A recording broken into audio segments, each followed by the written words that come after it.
WSKZ News at 6. Thank you for tuning in to WSKZ News.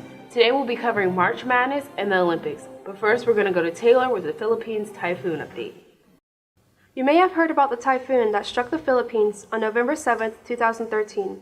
It was the deadliest typhoon with $789 million in damage. There are 5 categories when classifying typhoons. While Category 1 typhoons have a wind speed of 74 to 95 miles per hour, Category 5 typhoons read wind speeds of 131 to 155 miles per hour. The typhoon in the Philippines ranked as Category 5 and has become one of the strongest storms ever recorded.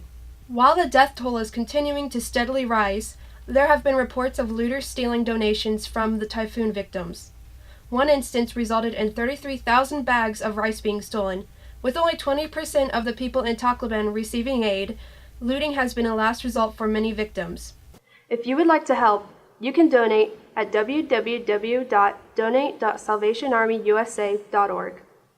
And that website again is on your screen if you would like to donate. As you may know, the 22nd Winter Olympics begin February 7th. In the last Winter Olympics, Team USA came home with 37 medals, winning the most medals of any country. Will Shaun White, Shani Davis, and Seth Westcott bring home gold medals for the second time? We're now going to our Russian hockey enthusiast, Andrei Gorchakov, from a remote location. Andrei, is there any tension left over from the 1980s when the U.S. defeat Russia? There's still some tension between U.S. and Russia, but it's not as serious as it was before, considering the fact that it was in the 1980s, but there's still always going to be tension between the two teams. What do you expect out of the Russian team? I personally expect them to win because they haven't won a gold medal in a very long time, and I feel like this is going to be a wake-up call for them that they got to step it up and do a favor for the home crowd. Do you think that they'll have the home team advantage? I feel like they will because the Russian community, they're strong supporters of all their teams. They're going to be behind them like 24/7 throughout the whole entire Olympics. They're going to be cheering in the arena and outside the arena throughout the entire city of Sochi.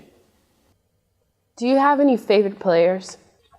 My favorite players are Evgeny Malkin and Pavel Datsuk. Pavel Datsuk was recently named captain for the Russian Olympic team, and I feel like that's going to be a really great opportunity for him. Do you know any players from Ohio that will actually be in the Olympic Games? All 4 players from the Columbus Blue Jackets will be participating in the 2014 Olympic Games. Artem Anisimov, Sergei Bobrovsky, Nikita Nikitin, and Fedor Tutin. They're all going to be representing Russia in the Olympics. Thank you, Andrei. Thanks for having me. Hockey wasn't always part of the original Olympics. The original sports were running, wrestling, and pankration.